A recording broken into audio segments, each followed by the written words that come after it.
Bonjour à tous. Alors c'est une immense joie, un immense honneur de pouvoir venir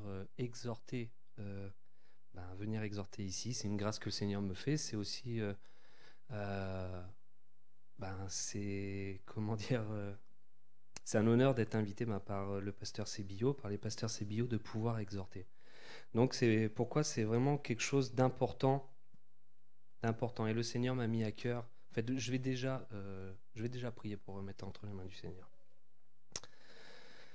Ah Seigneur, merci, sois glorifié Seigneur, et je déclare Seigneur que tu remplis cet instant, tu disposes les cœurs à recevoir comme tu veux qu'ils reçoivent, que vraiment les cœurs soient ouverts, que les yeux soient ouverts, les yeux spirituels, les oreilles spirituelles, et vraiment je déclare que toute barrière est brisée dès maintenant. Je déclare que je suis cet instrument entre tes mains, c'est toi qui parles au travers de ma bouche, ce n'est pas moi, ce n'est pas ma propre chair, mais vraiment toi et seulement toi Seigneur, que je sois un instrument puissant Seigneur pour toi, sois glorifié dans le nom de Jésus.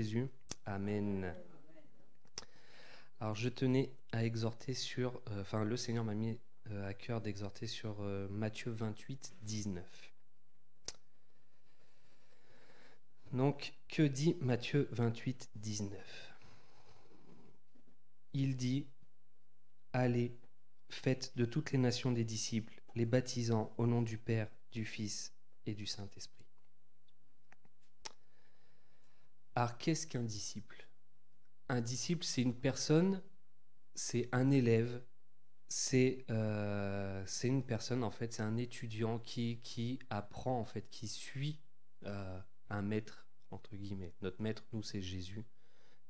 Et c'est quelqu'un vraiment qui a décidé de suivre et recevoir des enseignements et vouloir, au travers de ces enseignements, vouloir évoluer aussi. Et donc, quand le Seigneur nous dit « Allez et faites de toutes les nations des disciples », c'est la dernière chose qu'il a dite avant de partir. Ça montre l'importance, en fait, de ce qu'il nous a demandé. Il nous a pas dit « Allez et soyez bénis », « Allez, ayez beaucoup de maisons, beaucoup de voitures », c'est « Allez et faites du monde des disciples ». Il a dit ça justement à ses disciples à l'époque. Ça veut dire que c'est quelque chose qui touche le cœur de Dieu. Il veut que le monde soit touché. Il n'a pas donné de limitation. Il a dit « Allez et faites du monde des disciples ». Il n'a pas dit, à l'époque, on était en Israël, il n'a pas dit « Allez, faites d'Israël des disciples ». Il a dit « Allez et faites du monde des disciples ». Et vraiment, c'est quelque chose que le Seigneur a à cœur. Et aujourd'hui, comment on fait un disciple ? C'est déjà quand on va parler du Seigneur à quelqu'un, quand on va aller évangéliser, quand on va aller semer dans sa vie, et qu'on va lui donner un exemple. Déjà, c'est quelque chose de primordial. Quand cette personne va voir qui je suis en Christ, comment je marche en Christ, ça va lui donner l'envie d'évoluer et de devenir un disciple. Et petit à petit, elle va monter pour devenir ce disciple. Alors, clairement, c'est quelque chose qu'on peut faire comme ça quand avec nos collègues de travail, avec les personnes qui nous entourent, on peut le faire seul. Mais le Seigneur nous a donné une arme puissante dans l'Église, et particulièrement dans cette Église, mais à PCC aussi, on a cette arme-là qui s'appelle la vision. La vision des cellules de maison. Et donc les cellules de maison, c'est des cellules où on se réunit chaque semaine, une fois par semaine, on va parler du Seigneur, on va évangéliser ensemble, on va s'exhorter.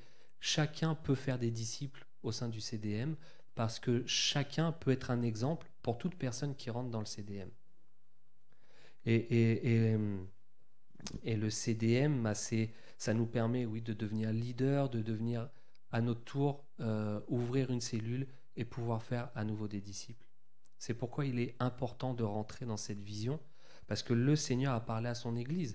On le voit que dans l'Ancien Testament, pas dans l'Ancien Testament, excusez-moi, à l'époque de l'Église primitive, il y avait déjà des groupes de maisons. Les apôtres se réunissaient en groupes de maisons, ils allaient de maison en maison. Jésus allait de maison en maison. Jésus, il a été chez plusieurs personnes où il prêchait le royaume de Dieu. Il allait, bien sûr qu'il faisait des grandes réunions, mais ça se passait aussi dans les maisons. Le CDM, c'est le leader qui reçoit chez lui. Aujourd'hui, c'est vrai qu'il y a cette opportunité aussi de le faire au travers de Zoom quand on est plus loin. Mais quand on peut le faire chez soi, c'est beaucoup mieux parce qu'il y a cette proximité les uns avec les autres.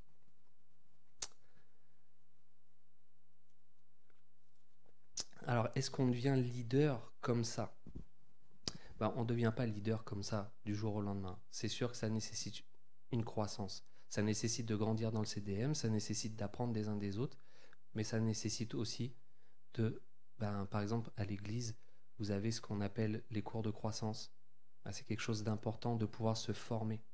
C'est comment dire, même le Seigneur finalement a suivi des cours de théologie. On voit, il enseignait à l'âge de 12 ans, il était au temple, il recevait des personnes, des, euh, des sacrificateurs, des anciens du temple, tout, tout comme il donnait. Bien sûr qu'il avait une sagesse, mais il recevait. Donc si Jésus l'a fait, bah, nous, on peut le faire aussi. Et à plus forte raison, on doit le faire en fait. Donc, s'inscrire dans les cours de croissance, dans cette croissance que l'Église met à disposition et que finalement le Seigneur a mis à cœur du pasteur, c'est important de le faire. Parce que au travers de ces cours de croissance, on va recevoir des... on va recevoir comment dire, des, euh, des solutions, des réponses, j'ai en tête des tips, mais j'ai pas des instructions, ouais, pour comment évangéliser, comment parler du Seigneur. Moi, par exemple, en ayant fait les cours de croissance, là où je voyais l'évangélisation, des fois, comme quelque chose où j'arrive devant une personne et ben, systématiquement, il faut l'inviter au CDM, systématiquement, il faut il y a des choses. Moi, dans ma tête, c'était vraiment, ouais, il faut parler de Jésus. Si j'ai pas prononcé Jésus dans la phrase, c'est que c'est pas bon. Mais finalement, pardon. Mais finalement, euh, au travers de ces cours, on reçoit une méthodologie. C'est-à-dire, c'est pas juste le côté, l'aspect religieux. C'est comment j'amène Jésus aux gens, comment je suis un témoignage pour les personnes qui m'entourent. C'est important de pouvoir se former. Le Seigneur veut qu'on soit formé. Les pasteurs, les pasteurs ne deviennent pas pasteurs comme ça. Ils ont suivi une formation avant de devenir pasteurs.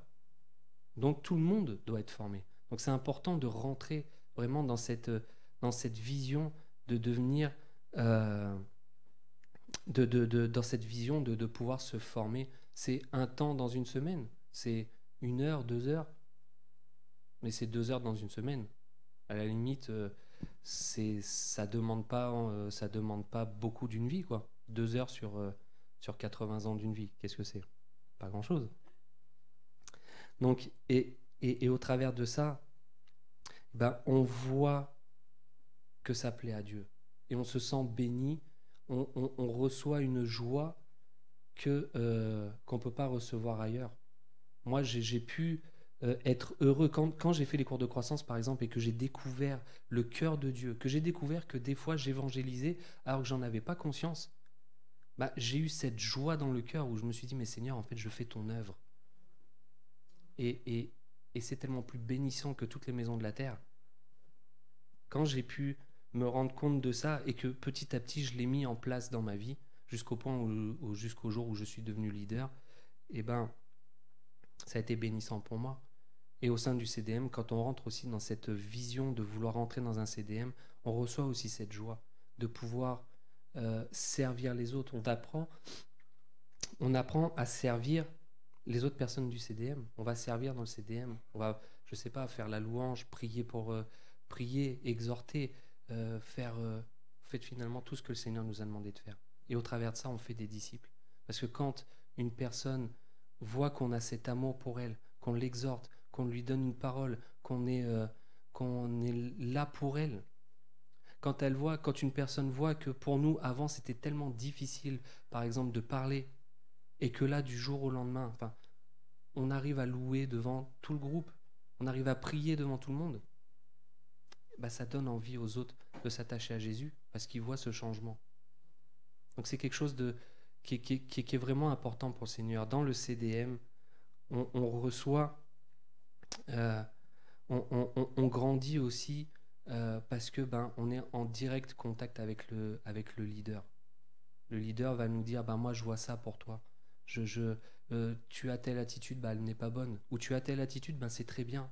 Donc on se sent encouragé. Là où quand on est seul à justement évangéliser, seul à s'exhorter seul, c'est difficile de s'exhorter seul. Au bout d'un moment, on voit ses limites. Quand on a des personnes dans le CDM, quand on a le leader en formation qui va nous encourager et qui va nous dire tiens, vu que tu fais bien ça, tu vas continuer dans ça. Ça va nous faire grandir. Donc, il est important de pouvoir entrer dans cette vision.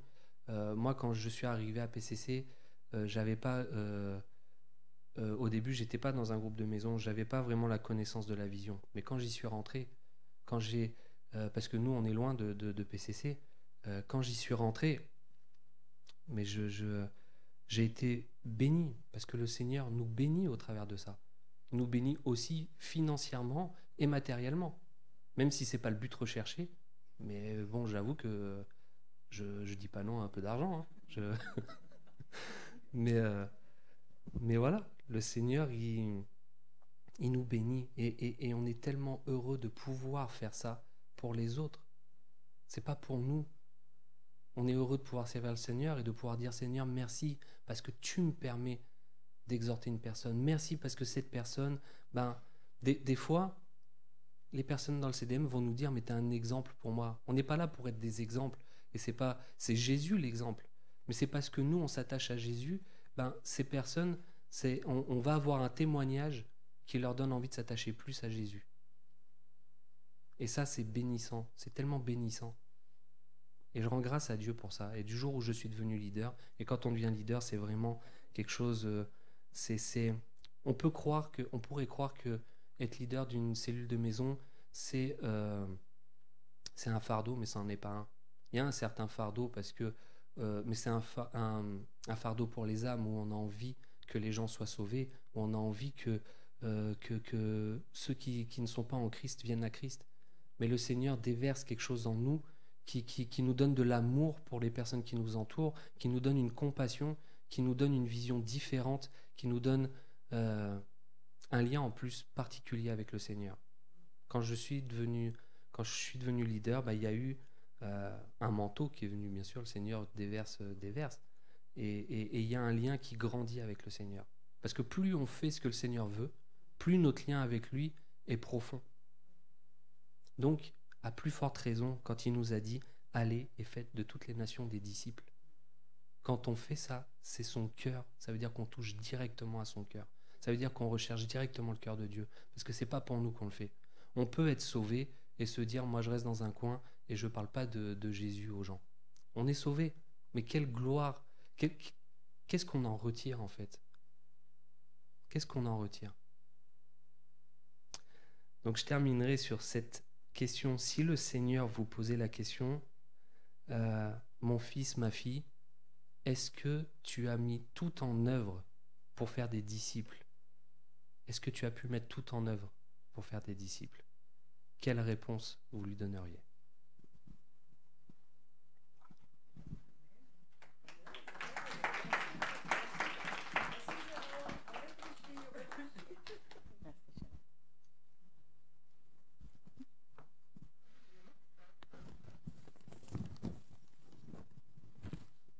Bonjour tout le monde. Je suis toujours impressionnée. Je vais prier pour commencer. Merci Seigneur pour cet instant. Merci parce que tu es là, Seigneur Dieu Tout-Puissant. Je prie que vraiment les cœurs continuent à être ouverts, Seigneur, et que vraiment je puisse être un instrument dans tes mains, Seigneur Père. Et que ce soit toi, Seigneur Père, qui parle, Seigneur, dans cette exhortation. Dans le nom de Jésus. Amen. Moi, je veux continuer un peu sur les disciples. Et comment moi, en fait, j'ai appris à être disciple, j'ai envie de vous dire. On va prendre 1 Corinthiens 11 au verset 1.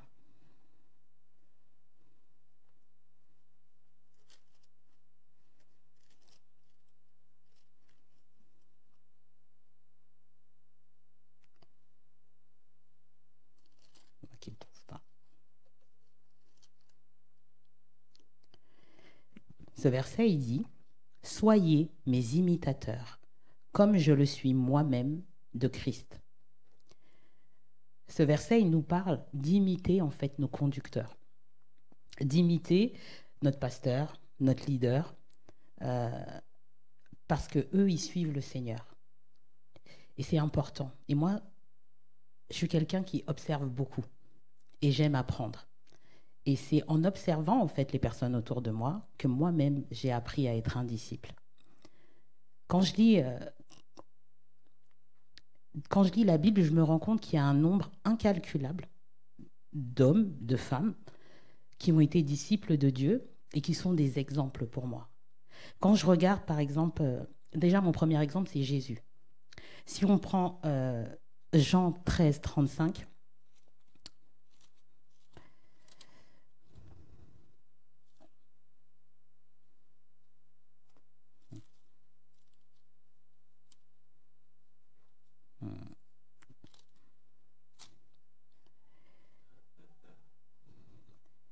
il est dit, à ceux-ci, tous connaîtront que vous êtes mes disciples, si vous avez de l'amour les uns pour les autres. Moi déjà, c'est quelque chose qui me parle. Le Seigneur, il dit, si tu as de l'amour pour les autres, ça veut dire que tu es mon disciple. Et c'est l'exemple que j'ai envie de suivre. Je ne suis pas parfaite, mais en tous les cas, c'est l'exemple que j'ai envie de suivre. Et puis il y a d'autres histoires d'hommes et de femmes. Quand on regarde la vie d'Abraham, qui avait une foi immense, c'est un disciple de Dieu. Moi, ça me challenge, ça m'exhorte. Quand on regarde la vie de Moïse, qui était un homme tellement patient, moi, je ne sais pas si j'aurais la patience de Moïse, c'était un homme patient. Mais moi, en tous les cas, ça me challenge. Et ça doit nous challenger. Parce que la Bible, c'est vraiment l'histoire aussi d'hommes et de femmes qui se sont levés pour Dieu, qui avaient leurs difficultés, mais qui étaient des vrais disciples du Seigneur. Quand on regarde Esther, avec sa soumission et son obéissance à Mardoché qui représente le Saint-Esprit, hein, elle suit toute la guidance en fait de son oncle. C'est juste magnifique. Et ben moi, ça m'exhorte. Je me dis, mais quel exemple. Quand on regarde Paul, un homme courageux, un homme déterminé, un homme plein de Dieu, un homme bon. C'est vraiment des exemples en fait qui moi me bouleversent et j'espère vous bouleversent et vous exhortent en tant que disciple. Je vais vous donner un dernier exemple. On va prendre Ruth 1 au verset 16-17. Ruth, c'est l'un des livres que je préfère dans la Bible. Alors si je le trouve, je l'aime mais je le trouve pas.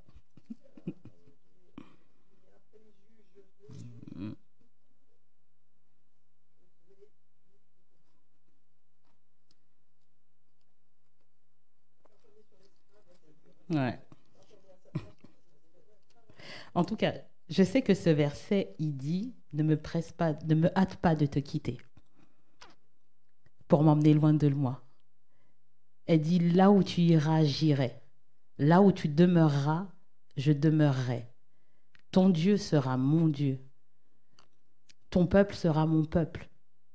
Là où tu mourras, je mourrai. Je me dis, mais Ruth, elle avait tout compris. Elle était attachée au Seigneur. Elle était attachée à sa belle-mère, mais ça montrait qu'elle était attachée au Seigneur. C'est un disciple. Elle avait compris que sa belle-mère, il y avait quelque chose dans sa belle-mère. Elle était attachée à elle. Là où tu demeureras, je demeurerai. Ton Dieu sera mon Dieu. Moi, ce verset, il me parle, mais tellement. Et je me dis, mais ok, si eux, ils l'ont fait, ce sont des hommes et des femmes comme moi. Ils ne sont pas différents de moi. Ils ont juste suivi le Seigneur et ils ont juste observé leur conducteur. J'ai envie de vous dire, moi, il y a d'autres personnes en fait qui me challengent en fait. Dieu, il nous met aussi près de nous des personnes beaucoup plus proches qu'on doit observer. Moi, comme Jérôme disait, quand on a commencé les groupes de maison, on avait un leader. On connaissait rien en fait au Seigneur, on connaissait que peu de choses. Mais on avait un leader. Et moi, mon leader, je regardais sa consécration. C'était une femme consacrée. Elle passait du temps dans la prière. Elle passait du temps avec le Seigneur. C'était une femme de foi. C'était une femme forte. Je me disais, mais waouh. Et je l'observais. Et elle me disait, tu sais, Dom, tu devrais faire plutôt comme ça. J'obéissais. J'ai appris à obéir parce que j'étais rebelle.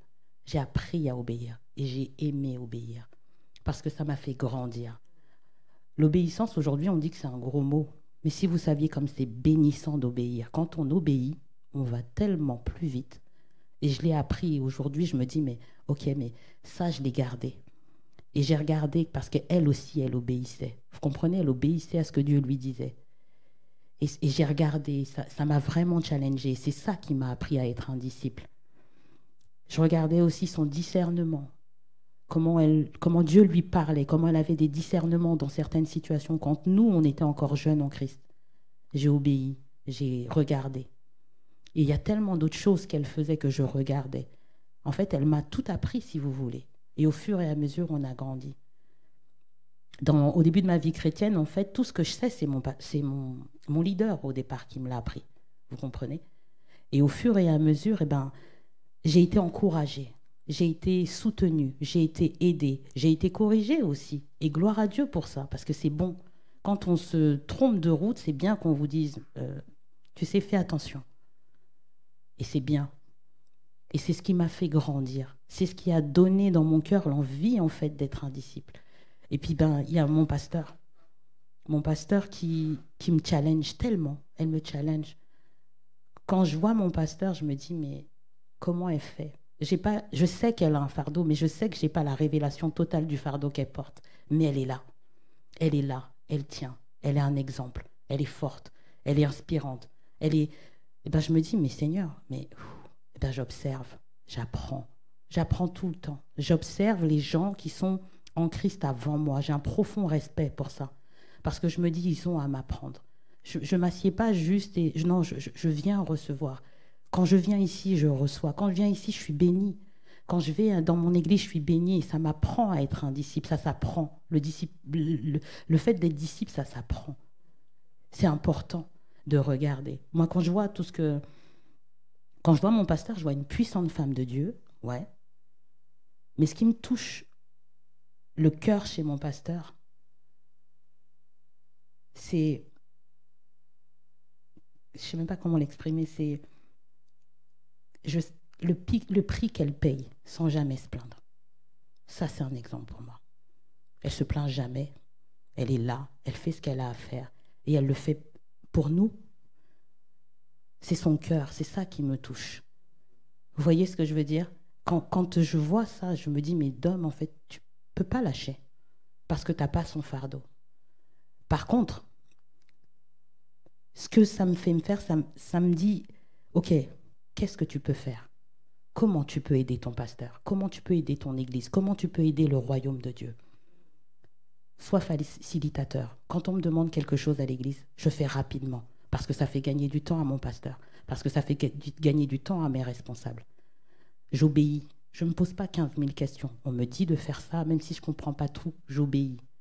Vous comprenez ? C'est ça le disciple. Je suis soumise et j'imite. Ok, mon pasteur fait ça. Ok, c'est dans la lignée de ce que dit la parole de Dieu, je fais. Vous comprenez ? Je me dis, sois forte. Je me dis, lâche pas. Je me dis, soutiens le ministère. C'est mon cœur parce que je vois en face de moi des personnes comme ça. Vous comprenez ? Et c'est ce qu'on doit être. On doit être des facilitateurs, on doit être des disciples. On ne doit pas être des fardeaux. Je n'ai pas envie d'être un fardeau pour mon pasteur. J'ai envie de grandir. Je n'ai pas envie d'avoir 40 ans dans le Seigneur et être un bébé. Je veux manger de la viande, de la vraie viande. Vous comprenez ? Pasteur, quand je viens ici, je suis bénie aussi. Quand je vois votre feu, en fait, pour le réveil, ça me challenge. Je me dis, pasteur, elle a une passion, elle a un feu pour le réveil. À chaque fois qu'on en parle, je vois sa foi, je vois sa détermination pour le réveil. Ça touche mon cœur. Je me dis, mais quel exemple. Là, pareil, pas de plainte, toujours le sourire, une exhortation, un encouragement. C'est tellement important. Et vous êtes là, vous êtes bénis par cette femme. Bénissez-la. Soyez là avec elle. Levez-vous. Levez-vous. Elle a aussi besoin de vous. On fait l'œuvre ensemble, en fait. Amen. Moi, je suis challengée. Je suis challengée à chaque fois que je viens ici. Je vois les cœurs, je vois ce qui est fait, je vois l'envie, je vois La femme de Dieu, vous voyez ce que je veux dire, c'est tellement bénissant. Ça me donne un exemple, ça me donne envie de continuer, ça me donne envie en fait de servir. Je ne sais pas comment vous l'exprimer, c'est tellement fort dans mon cœur, ça touche mon cœur. J'ai un dernier exemple. C'est quand je vois Tessa. Tessa, c'est une femme qui est discrète. Elle est discrète. Mais quand moi je viens ici, elle m'enseigne. Elle m'enseigne ce qu'est le service. Vraiment. Elle a un cœur pour le service. Elle a 1000 casquettes. Je la vois partout. Je me dis, mais comment elle fait? Et c'est pareil. Elle ne se plaint jamais. Elle est là. Que ça soit difficile, pas difficile, parce qu'on passe tous par des choses, en fait. Elle est là. C'est la femme à 1000 casquettes. Pour moi, c'est la femme à 1000 casquettes. Ça m'enseigne, si vous saviez. Parce que je la vois là, elle est là avec le frère David, ils sont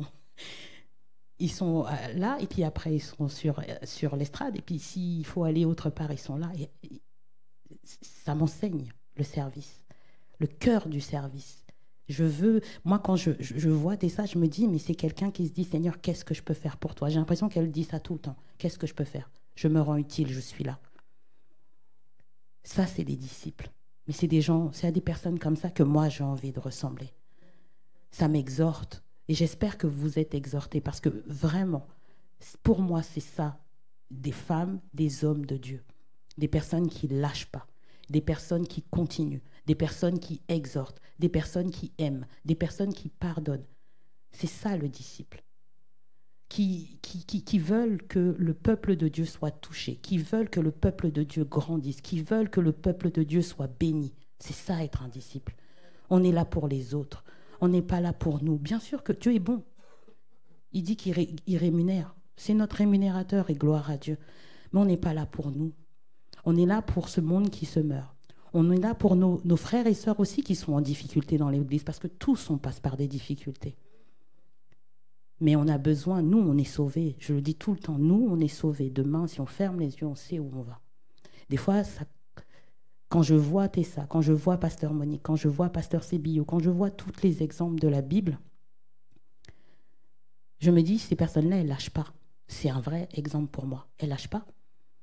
Que ça soit, elles soient au top, qu'elles soient moins au top, elles ne lâchent pas. C'est un encouragement pour moi. Et je me dis, non, toi non plus, tu ne peux pas lâcher.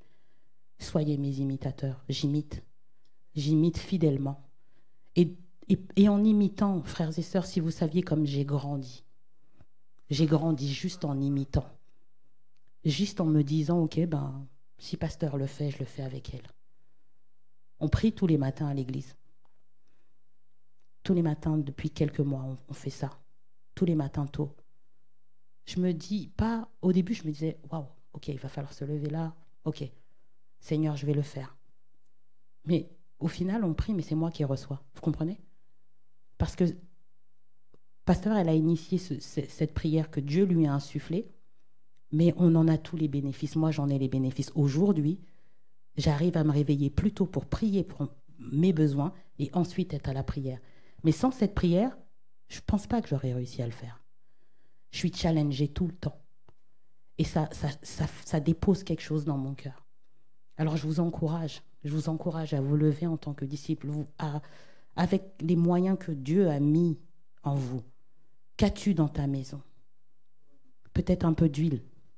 Mais cette femme, avec son huile, elle a rempli énormément de jarres.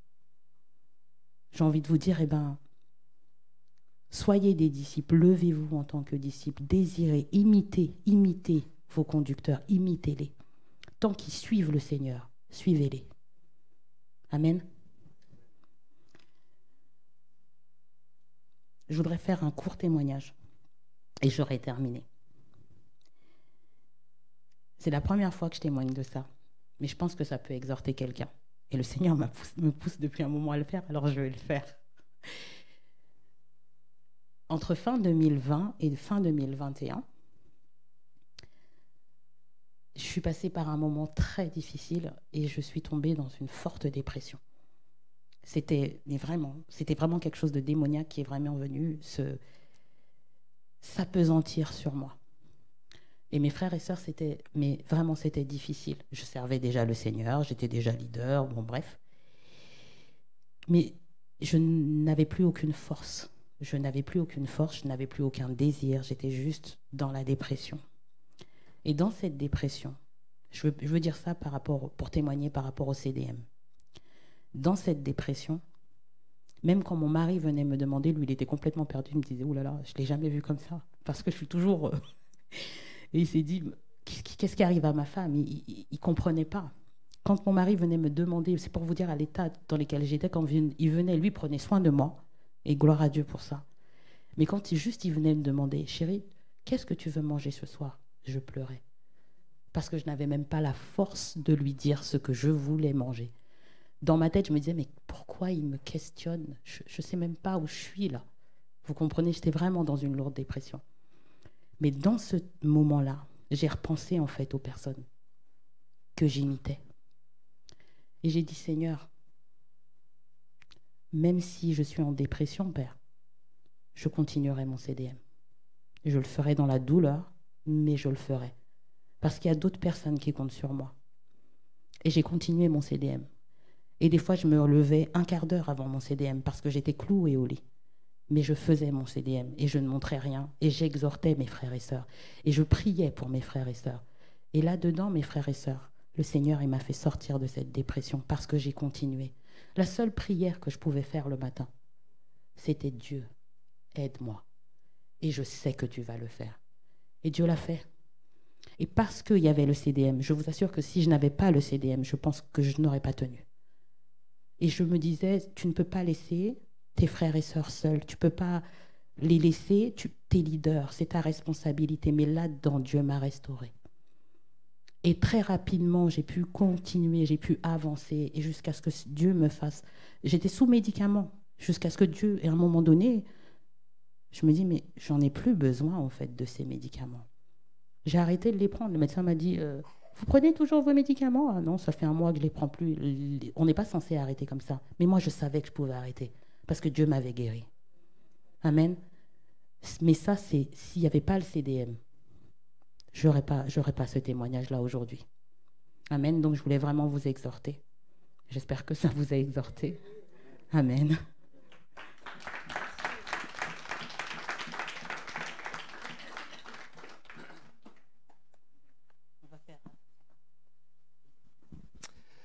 Donc oui, on voulait faire rapidement un témoignage de notre marche avec le Seigneur, ma femme et moi, de comment on arrivait au Seigneur et comment on en est arrivé là aujourd'hui à parler devant l'Église. On va pas aller jusque-là, mais quand même. Donc voilà, moi, quand on s'est connus, ma femme et moi, en fait, on n'était pas en Christ. Donc on a eu une vie de personnes qui ne marchent pas en Christ. Et comme ça, un jour, ma femme, alors on vivait pas ensemble au début, et un jour elle arrive, elle me dit oui, moi j'ai accepté Jésus, elle me parlait de Jésus, elle me dit ouais c'est la vérité, elle me parlait de la Bible, et moi je la regardais avec des yeux ronds, je me disais moi j'ai pas été élevé dans une famille chrétienne, j'ai été élevé même dans une famille où on avait plus tendance à blasphémer qu'autre chose. Donc je voyais ma femme comme ça, je me disais mais qu'est-ce qui lui arrive quoi, je comprenais pas. Et vraiment il y avait des changements qui pour moi étaient vraiment pour moi c'était insensé en fait. Mais donc petit à petit elle me parlait régulièrement du Seigneur, petit à petit malgré tout il y a des choses qui me touchaient, je voyais le changement dans sa vie, je voyais que il y avait quelque chose, je me disais mais peut-être qu'il est vrai en fait ce Jésus, peut-être je sais pas, ouais, ça m'interrogeait, je la voyais lire sa Bible et j'ai l'impression que c'était le livre de l'année qui venait de sortir, enfin le truc, je sais pas, je me disais mais c'est c'est ça. Donc je disais c'est dingue, et elle me citait des passages et tout, pour elle c'était le truc, moi je me disais ouais d'accord ok bon c'est bien. Et petit à petit, un jour, ma femme, elle me dit, écoute, si tu veux que Si tu veux avoir la preuve que Dieu existe, bah mets-le au défi. Mets-le au défi et tu verras, il va te prouver qu'il existe. Donc à l'époque, moi je fumais, ça faisait des mois et des mois que j'essayais d'arrêter de fumer et j'avais du mal à arrêter. J'arrivais à ralentir, je fumais 5-6 cigarettes par jour, mais j'arrivais pas à descendre tout ça. Donc un jour, je dis, ben Jésus, bon, ma femme a dit que tu existes, et ben moi je vais te mettre au défi. Elle m'a dit de te mettre au défi, et ben fais en sorte que j'arrête de fumer. Donc quelques jours après, bon, je suis tombé malade, j'ai eu une grippe. Bon là, ça c'est pas Jésus, mais bon. Et habituellement, bon, j'étais malade, j'arrivais pas à fumer, mais dès que je sortais de la maladie, je me jetais sur mon paquet de clopes. Et ben là, j'étais dégoûté de la cigarette. Même l'odeur, les personnes qui fumaient à côté de moi, je supportais pas l'odeur. Donc là, je me suis dit, ah ouais, quand même, il y a quelque chose, quoi. Donc voilà, et le Seigneur m'avait parlé en songe après dans la foulée, où il me montrait que je bénissais mon repas, chose que je faisais pas vu que j'étais pas chrétien. Et un jour, une sœur, en fait, dans ce rêve, je voyais, j'arrivais sur une table, et il y avait quelqu'un à cette table avec une capuche, et qui me disait, mais tu sais, Jérôme, tu vas bénir le repas. Tu sais, c'est simple, c'est comme parler à Dieu. Et quelques jours après, je m'assois, il y a mes sœurs, des sœurs qui venaient régulièrement, et une qui me dit, question qu'elle m'avait jamais posée, Jérôme, tiens, tu vas bénir le repas, t'inquiète pas, c'est comme parler à Dieu. Et là, j'ai accepté le Seigneur.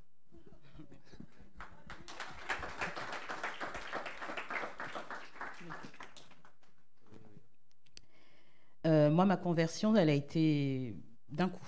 C'est-à-dire qu'au départ, j'avais rencontré une amie qui me disait tout le temps de venir à son église. Et puis moi, j'étais vraiment très... je ne mâchais pas mes mots. Je remercie le Seigneur, il est passé par là.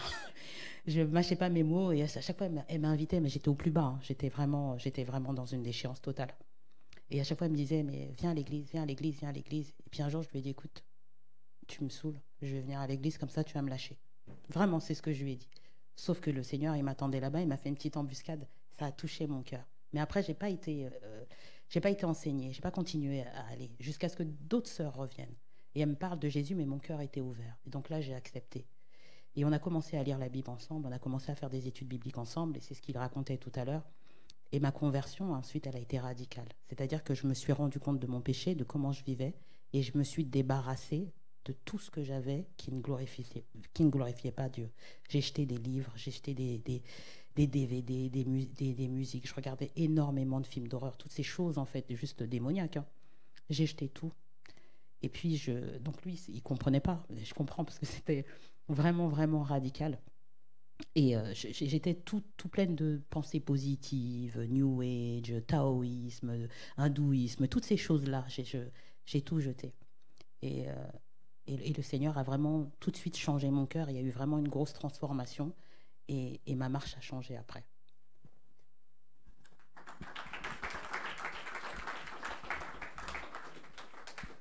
Donc ensuite, dans ma marche avec le Seigneur, là où justement je ne comprenais pas ce que ma femme pouvait faire, jeter ses livres, jeter tout ça, j'ai fait la même chose en fait. Moi j'étais fan de Michael Jackson, j'étais fan de rap, tout ça, j'ai eu très vite conscience que c'était pas bon pour moi, parce qu'il y avait une certaine idolâtrie vis-à-vis de Michael Jackson par exemple.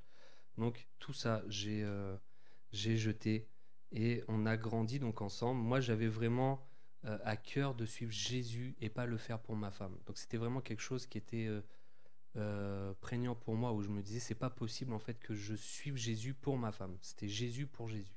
Amen. Donc dans notre marche, on a avancé, on avait des sœurs en Christ et est venu donc le GDM, le groupe de maison, où là c'est là où on a connu vraiment un bond dans notre vie spirituelle, parce que on était entouré chaque mardi de frères de sœurs, parce que moi il n'y avait pas de frères, de sœurs, et donc on était exhortés dans nos difficultés, dans tout ce qu'on pouvait rencontrer dans notre mariage, dans nos difficultés.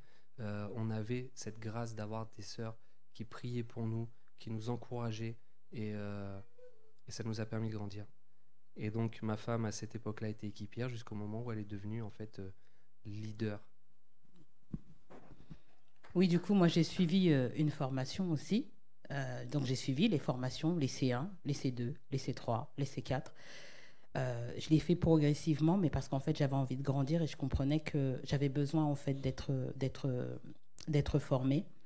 Et plus en fait je grandissais, plus je faisais ces formations et plus Dieu me pointait des choses que je devais parfois abandonner, des personnes que je devais arrêter de fréquenter. Et les choses se sont fait vraiment très naturellement, très facilement. Parce que Dieu l'a fait pour moi en fait. Moi j'aurais pas été capable de le faire. En tout cas, on a commencé comme ça avec mon mari à cheminer. On a commencé vraiment à se dire ok, on veut servir le Seigneur. Dans notre vie, c'était pas une option en fait. On voulait servir le Seigneur et on voulait le faire ensemble. Et Dieu vraiment nous a appelés. J'ai été après, comme disait Jérôme, j'ai été appelée après à être leader. Ça s'est passé très vite. Je ne me sentais pas prête, je le dis, parce qu'on ne se sent jamais prêt. On a toujours peur.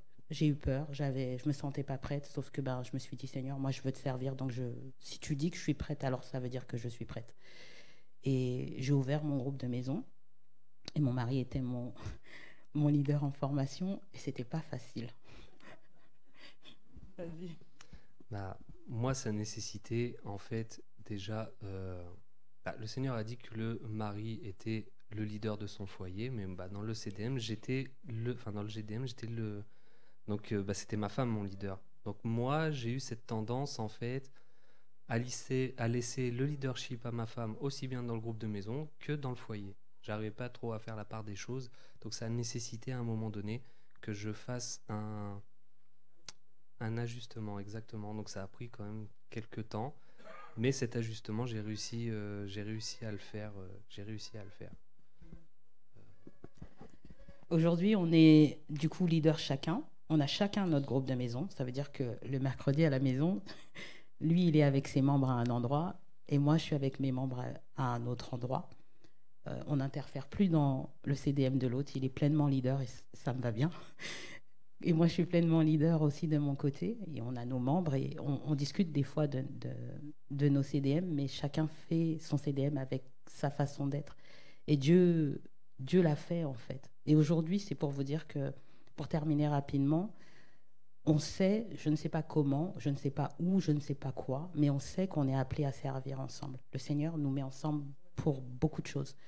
Tant et si bien que Dieu nous fonctionne comme ça avec nous. Il y en a un qui fait la formation, l'autre suit derrière.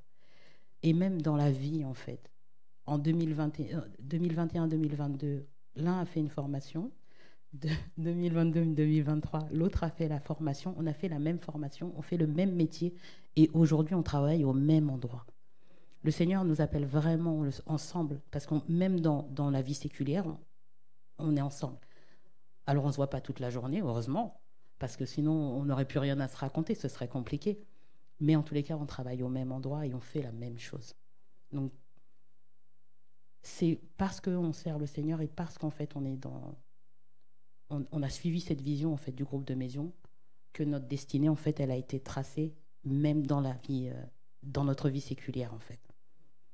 Voilà ce qu'on voulait vous partager.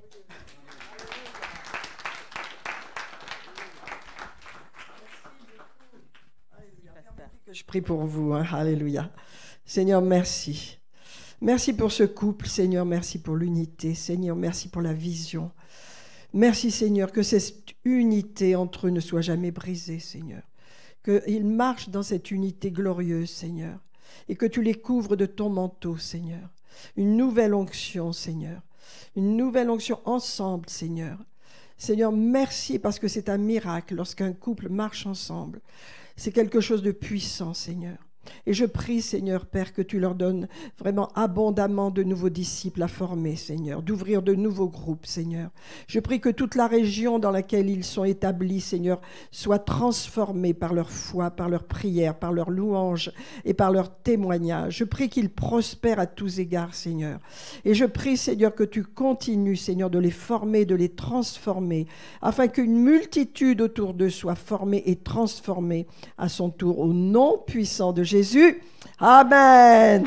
Alléluia. Amen, amen. Amen. Vous savez, c'est tellement glorieux et puissant, un couple qui marche ensemble, unis dans la même vision. C'est pas quelque chose que l'ennemi aime, je vais vous le dire. Je vois ça aussi chez ce jeune couple-là. je vois quelque chose sur vous. J'y ai pensé hier soir. Je dis, je vais leur dire quand même. Hein. Je vois vraiment, il y a quelque chose sur vous en tant que couple. Et en tant que chrétien, il y a une sainteté sur vous. Il y a quelque chose de glorieux sur votre vie. Et je voulais vous le dire devant l'Assemblée parce que c'est le Seigneur qui m'a montré ça. Je vous ai vu dans l'esprit.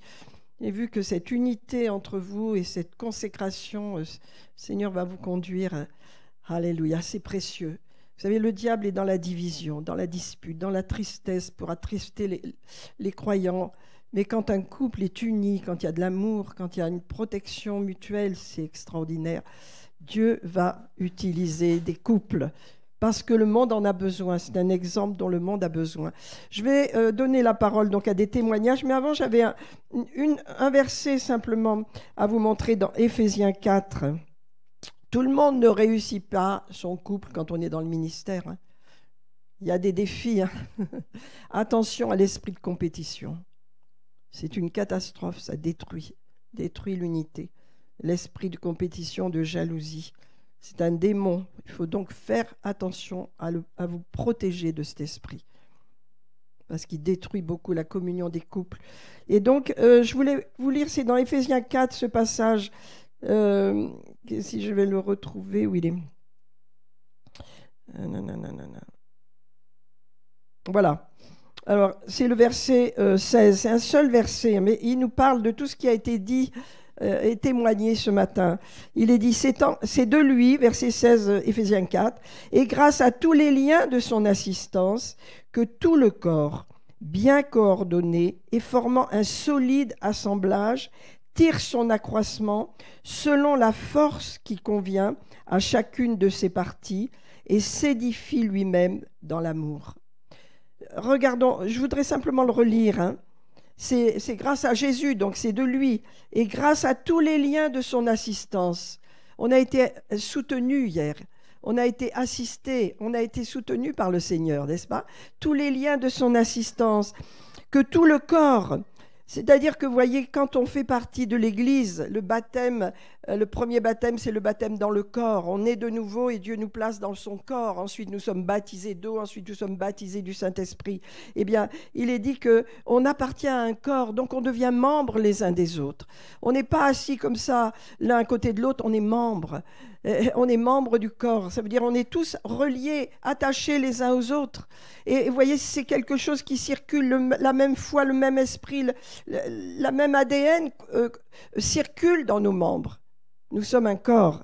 Et il est dit, regardez, je termine avec ça, il est dit que c'est de lui et grâce à tous les liens de son assistance que tout le corps bien coordonné. On parle vraiment de l'ordre dans l'Église. Ce n'est pas le désordre, il y a un ordre et c'est Dieu qui l'a établi. Le corps est bien coordonné et il forme un solide assemblage. C'est l'Église, n'est-ce pas? Et le corps tire son accroissement, ça veut dire sa croissance, il grandit, il se développe, alléluia, selon la force qui convient à chacun. Jérôme a une force tranquille, une sagesse. Sa femme a une autre force, elle a un dynamisme, elle a une énergie. Mais ensemble, eh bien, ils tirent quelque chose du Seigneur qui fait qu'ils donnent quelque chose. Chacun différemment, ils apportent. Ça a un équilibre. Et donc, il y a un équilibre dans ce que Dieu fait. Il forme un solide assemblage et il tire ce corps, son accroissement selon la force qui convient à chacune de ses parties et s'édifie dans l'amour. On ne peut pas s'édifier autrement que dans l'amour du Seigneur. Amen. Alors simplement, je vous bénis avec ce verset, que vraiment vous puissiez réaliser que nous appartenons à un corps, mais que nous sommes tous membres les uns des autres. Amen. Alors simplement maintenant, j'aimerais laisser la parole à des témoignages.